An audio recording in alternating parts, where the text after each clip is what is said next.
በስመ አብ ወወልድ ወመንፈስ ቅዱስ አሐዱ አምላክ አሜን። ክርስቶስ ተንሥአ እሙታን በዐቢይ ኃይል ወሥልጣን አሰሮ ለሰይጣን አግዓዞ ለአዳም ሰላም እምይእዜሰ ኮነ ፍስሐ ወሰላም። የተወደዳችሁ የእግዚአብሔር ቤተሰቦች በዓለም ዙሪያ የምትገኙ የማይቶት ሚዲያ ተከታታዮች እንደምን ከረማችሁ? ልዑለ ባሕርይ እግዚአብሔር አምላካችን ስሙ ዛሬም ዘወትርም የተመሰገነ ይሁን። የእናቱ የእናታችን የቅድስተ ቅዱሳን የድንግል ማርያም የቅዱሳን በዓለማት አገልጋዮቹ ሁሉ ስም በሁላችንም አንደበት የከበረ የተመሰገነ ይሁን። እንደ እግዚአብሔር አምላካችን ቅዱስ ፈቃድ የምንማማርበት የትምህርታችን ርዕስ አንትሙሰ ንበሩ በሀገረ ኢየሩሳሌም እስከ ትለብሱ ኃይለ ማርያም የሚል ይሆናል። እናንተስ ሰማያዊ ኃይልን እስክትለብሱ ድረስ በኢየሩሳሌም ከተማ ቆዩ። ይህን ትእዛዝ የሰጠ መመሪያውን ያስተላለፈ ጌታችን አምላካችን መድኃኒታችን ኢየሱስ ክርስቶስ ነው። ትምህርቱን ያስተማረው ትእዛዙን የሰጠው ለቅዱሳን ሐዋርያቱ ነው። ጊዜው የዕርገቱ ዕለት ነው። ጌታችን አምላካችን መድኃኒታችን ኢየሱስ ክርስቶስ ቅዱሳን ሐዋርያትን ከትንሣኤ በኋላ በተለያየ ጊዜ እየተገለጸ ያስተምራቸው፣ ይመክራቸው፣ ያጽናናቸው፣ መጻሕፍትን በልቡናቸው ይጽፍ ነበር። በዚሁ መሠረት ዛሬ ደግሞ እንዲህ አላቸው። በነቢያትና በሙሴ ሕግ ስለ እኔ የተጻፈው ሁሉ ይፈጸማል ብዬ የነገርኳችሁ ቃሌ ነው።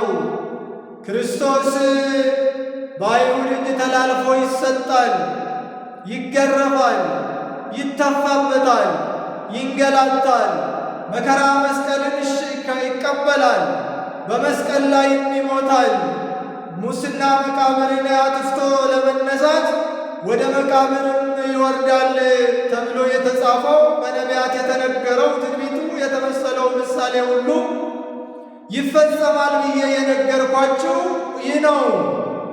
እንግዲህ ከዚህ በኋላ ሙስና መቃብር ስለጠፋ፣ ሞት ስለተሸነፈ፣ በሽታ ደዌ ሥጋ ደዌ ነፍስ ስለተሸነፈ፣ የሰው ልጅ ከባርነት ወደ ነፃነት ስለተመለሰ፣ ሰው ከእግዚአብሔር ከፈጣሪው ስለታረቀ፣ ግዕዛኑ ስለተሰጠው ከኢየሩሳሌም ጀምሮ በአራቱ ማዕዘናት እስከ አጽናፈ ዓለም ድረስ በስሜ ንስሐ፣ ሕይወት፣ ስርየተ ኃጢአት ይሰበካል። በእኔ ስም ታምናላችሁ። ስሜ መድኃኒት ሕይወት መሆኑን አምናችሁ በዚሁ ባመናችሁት ጸንታችሁ ስሜ መድኃኒት ስሜ ሕይወት መሆኑን ታስተምራላችሁ። ስርየተ ኃጢአትን ትሰብካላችሁ። የኃጢአት ስርየትም በእኔ በሚሰጣችሁ ሥልጣን ትሰጣላችሁ። ለዚሁ ደግሞ ምስክሮቼ እናንተ ናችሁ አላቸው። የክርስቶስ ምስክሮች ቅዱሳን ሐዋርያት ናቸው። የአንደበቱን ትምህርት የሰሙ፣ የእጁን ተአምራት ያዩ፣ ሥልጣኑ የተሰጣቸው፣ ወደ ዓለም ሂዱ ወንጌልን ለፍጥረት ሁሉ ስበኩ ብሎ ያስተማራቸው የላካቸው ልዑካነ ክርስቶስ ሐዋርያት ናቸው። የእርሱ ምስክሮች ናቸው። ሐዋርያት ክርስቶስ ሲንገላታ በመስቀል ላይ አይቶታል። በደል ሳይኖርበት፣ ኃጢአት ሳይገኝበት፣ በአንደበቱም በእጁም ምንም ሳያጠፋ አይሁድ በክፋት ተነሳስተው በመስቀል ላይ እንደሰቀሉት፣ በጦር እንደወጉት፣ በሽመል እንደደበደቡት፣ አክሊለ ሦክ እንደደፉለት፣ ብዙ መከራ ጸዋትወ መከራ እንዳሳዩት፣ የአዳምን በደል ለማጥፋት ለመሰረዝ እሱ ስለ አዳም በደለኛ መሆኑን፣ ስለ አዳም መገረፉን፣ ስለ አዳም መሰቀሉን መከራ መስቀሉን ነገረ ሞቱን አይተዋል። በኋላም መቃብሩ ይከፈት መግነዙ ይፈታልኝ ሳይል በሕቱም ድንግልና እንደተወለደ በሕቱም መቃብር ሙስና መቃብርን አጥፍቶ መነሳቱን ሐዋርያት አይተዋል። ከነሱ በላይ ምስክር የለም። የእግዚአብሔር ምስክሮቹ፣ የክርስቶስ ምስክሮቹ ብሎም የሥራ ፈጻሚዎቹ እነርሱ ናቸው። ሹማምንት ናቸው። ክርስቶስ በዚህ በዓለም ላይ የሾማቸው መገብተ ዓለም ናቸው። መገብተ ሃይማኖት ናቸው። መሠረታውያን ናቸው ለቤተ ክርስቲያን ትምህርት ከክርስቶስ የተማሩ ያዘዛቸውን የሚያደርጉ። ስለዚህ እናንተ ምስክሮቼ ናችሁ አላቸው። ለዚሁ እናንተ ምስክሮቼ ትሆናላችሁ። እንዴት? ከኢየሩሳሌም ከማእከለ ስብከት ማእከለ ድኅነት ከሆነችው ከኢየሩሳሌም ጀምሮ እስከ አጽናፈ ዓለም ድረስ ወንጌልን ዓለምን በወንጌል ታጥለቀልቃላችሁ፣ ትመሰክራላችሁ። ምስክርነታችሁ እስከ ዓለም ፍጻሜ ድረስ ይቆያል። ስለዚህ ምስክሮቼ ናችሁ አላቸው። ከኢየሩሳሌም ጀምሮ የኃጢአት ስርየት ንስሐ ሁሉ ይሰጣል። የክርስቶስ መድኃኒት መሆኑን ሕይወት መሆኑ ይሰበካል። ለምን ከኢየሩሳሌም ጀምሮ አለ? ማእከለ ስብከት ናት። ማእከለ መድኃኒት ናት። ክርስቶስ የተወለደባት፣ ክርስቶስ የተሰቀለባት፣ ነቢያትም የተነሱባት ናት። ስለዚህ ምስክርነቱ ከዛ ይጀምራል። ሐዋርያትም በዚሁ መሠረት ኢየሩሳሌምን ማእከል አድርጎ የሲኖዶሳቸው መቀመጫ አድርገው ዓለምን በዕጣ ተከፋፍለው ዞረው አልጫዋን ዓለም እንደ ጨዋ አጣፍጠዋታል። በምስክርነታቸው ጨለማውን ዓለም አብርቷል። አልጫውን ዓለም ጨዋ በጨውነታቸው አጣፍጠውታል። መከራ መስቀልን ተሸክመው ከአምላካቸው የተማሩትን ስለ እውነት መሞትን፣ ስለ ሰው መሞትን፣ መጥወተ ርዕስን ተምረዋልና ስለ እርሱ መስክረዋል። ምስክሮቼ ትሆናላችኋል። እነሆ እኔ አባቴ የሰጠውን ተስፋ እፈጽምላችኋለሁ፣ ተስፋውን እልክላችኋለሁ። በኢዮኤል ላይ እንደተነገረው እነሆ እኔ በሰው ዘር ሥጋ ለባሽ ሁሉ ላይ ከመንፈሴ አፈሳለሁ ብሎ እግዚአብሔር የተናገረውን ያንን ተስፋ አባቴ የገባው እፈጽምላችኋለሁ። እስከዛ ድረስ ግን አንትሙሰ ንበሩ በሀገረ ኢየሩሳሌም እስከ ትለብሱ ኃይለ ማርያም፣ እናንተ እኔ ተስፋውን እስክልክላችሁ ድረስ የመንፈስ ቅዱስ ጸጋ እስከሚመጣላችሁ ድረስ በኢየሩሳሌም ቆዩ አላቸው። ይህንን ስላቸው ዝም ብሎ አይደለም፣ መጻሕፍትን ያስተውሉ ዘንድ አእምሯቸውን ከፈተላቸው ነው የሚለው ወንጌሉ። መጻሕፍትን ያስተውሉ ዘንድ አእምሯቸውን ከፈተላቸው። ሐዋርያት እንዲሁ በደመ ነፍስ ነበር የሚመላለሱት የነበሩ። ለዚሁ ምስክር መሰቀሉ፣ መከራ መስቀልን መቀበሉ፣ በሞቱ መቀበሩ፣ ትንሣኤው አልገባቸውም ነበር። እያስተማራቸው አብሮት ተመላልሰው ነግሯቸው አልገባቸውም። ዘንግተውት ነበር። በሐዘን ይቆራመቱ ነበረ። አእምሯቸው ገና አልተከፈተም። ስለዚህ መጻሕፍትን ያስተውሉ ዘንድ አእምሯቸውን ከፈተላቸው። የነቢያትን መንፈስ በእነርሱ አሳደረ። ነቢያት ትንቢት የተናገሩበትን መንፈስ ምን ማለት ነው? የነቢያትን ትንቢት በዘመነ ነቢያት ሳይኖሩ ከነቢያት አንደበት እንደሰሙ ለነቢያት የተገለጠላቸውም እንዲገለጥላቸው አድርጓል። ሐዋርያት ነቢያት አይደሉም፣ ሐዋርያት ናቸው። የሐዋርያት መንፈስ ግን ሐዋርያትን ትንቢት ያናገረ መንፈስ ቅዱስ በእነርሱም ላይ አድሮ ወንጌልን አናግሯቸዋልና። ስለዚህ የነቢያትን ልቡና የነቢያትን አእምሮ ከዚያም በላይ ከነቢያትን በዘለለ ደግሞ የወንጌልን ምስጢር ገልጦላቸዋል። ነቢያት የተነበዩትን ትንቢት ፍጻሜውን አይተዋል። እንዲተረጉሙት ይወርዳል፣ ይወለዳል ብሎ ነቢያት ትንቢት የተናገሩትን ምሳሌ የመሰሉትን ሱባዔ የቆጠሩትን ሐዋርያት በዓይናቸው አይተዋል። ሐዋርያት እንደ ነቢያት ክርስቶስ ይወለዳል አላሉ። ክርስቶስ ተወልዷል ነው ያሉት። ይመጣል አላሉ። መጥቷል፣ ዳግም ደግሞ ይመጣል ነው ያሉት የነገራቸውን። ስለዚህ ከሙሴ ጀምሮ ነቢያት የተናገሩትን ትንቢት ሁሉ በልቡናቸው ሰሌዳ ላይ ከነ ምስጢሩ ከነ ትርጉሙ ጻፈባቸው። መጻሕፍትን ያስተውሉ ዘንድ አእምሯቸውን ከፈተላቸው። መጻሕፍትን ይጽፉ ዘንድ ወንጌልን በልቡናቸው ጻፈላቸው። ብሩሃነ አእምሮ አደረጋቸው። የቀደመችው በጥንተ ተፈጥሮ ተሰጥታ የነበረችው ብሩህ አእምሮን መለሰላቸው ማለት ነው።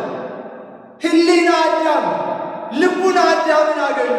በጥንተ ተፈጥሮ የነበረችው ያን ንጹሑን አዋቂው አዳም በገነት 7 ዓመት ሲኖር የነበረችው ያቺ ብሩህ አእምሮ የአስተዋይ ሰውነት ልቡና ተሰጣቸው ለሐዋርያት። ይህን ካደረገ በኋላ ምስክሮቼ ናችሁና እኔም የአባቴን ተስፋ እሰጣለሁ፣ እልክላችኋለሁ፣ መንፈስ ቅዱስን በላያችሁ ላይ አፈሳለሁ፣ ጸጋ መንፈስ ቅዱስን እሰጣችኋለሁ። እስከዛው ድረስ ግን እናንተ ከላይ ሰማያዊ ኃይል፣ ሰማያዊ እውቀት፣ ሰማያዊ ጥበብ፣ ሰማያዊ መንፈስ፣ ሰማያዊ ሀብት፣ ጸጋ እስከምታገኙ ድረስ በኢየሩሳሌም ከተማ ቆዩ አላቸው። ምዕመናን ዛሬም ይህ ትእዛዝ ለእኛም ይሠራል። በኢየሩሳሌም ከተማ መቆየት ያስፈልጋል። ኢየሩሳሌም ቤተ ክርስቲያን ናት፣ ሌላ ምንም አይደለም። ተነስተን ወደ እስራኤል ሀገር መሄድ አይደለም። የእኛ ኢየሩሳሌማችን ቅድስት ቤተ ክርስቲያን ናት። በደሙ የመሠረታት ያጸናት መሠረቷ እርሷ ናት። በቤተ ክርስቲያን መቆየት ነው።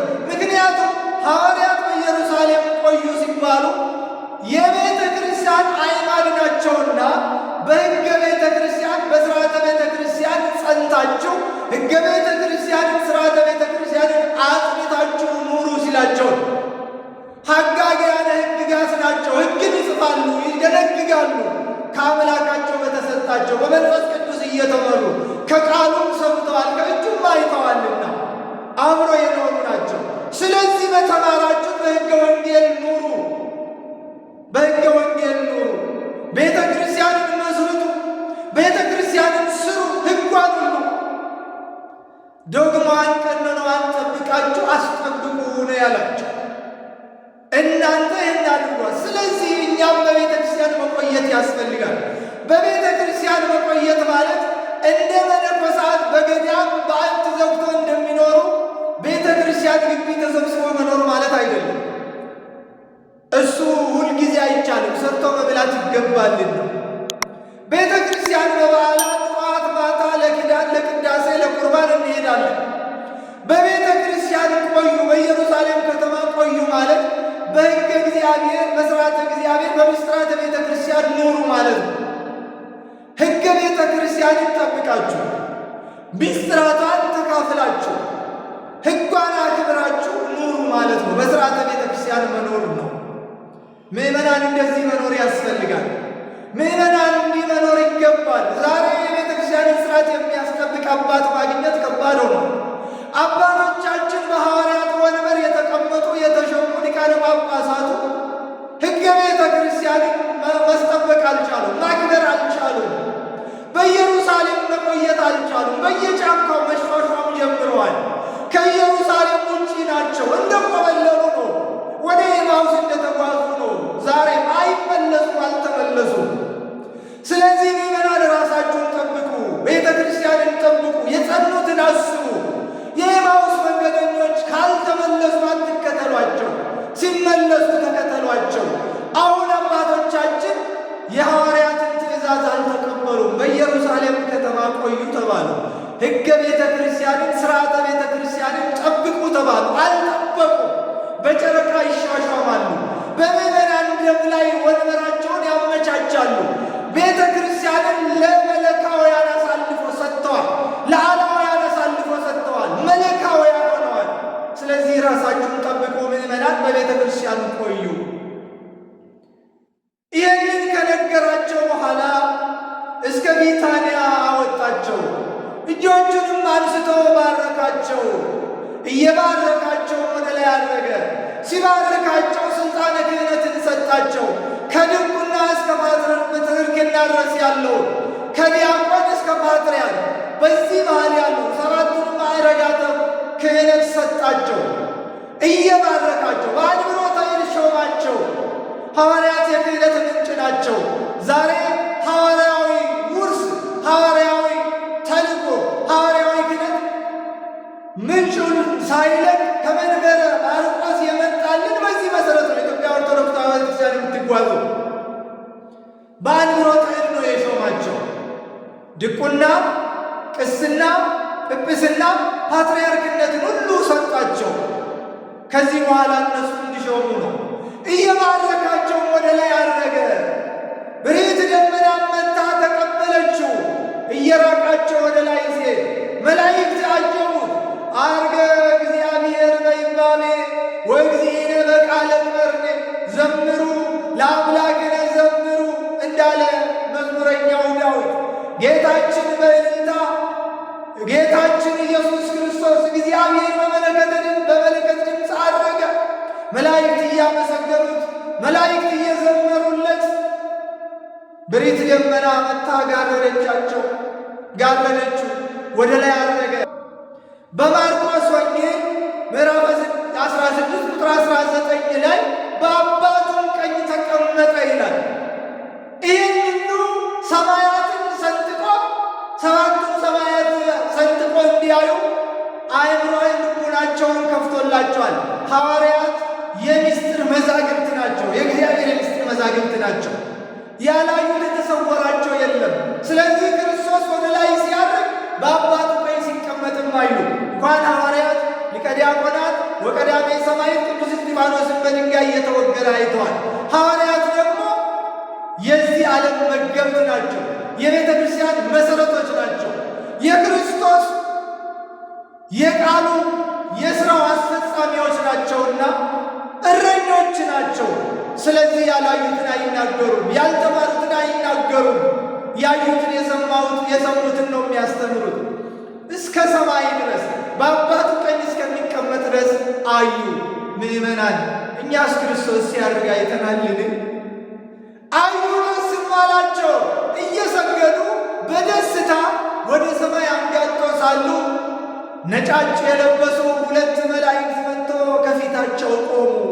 እንዲህም አሏቸው፣ እናንተ የገሊላ ሰዎች ሆይ ወደ ሰማይ እየተመለከታችሁ ስለምን ቆማችኋል? ይሄ ወደ ሰማይ ሲወጣ ሲያርግ ያያችሁት ክርስቶስ እንዲሁ እያያችሁት ይመጣል አሏቸው።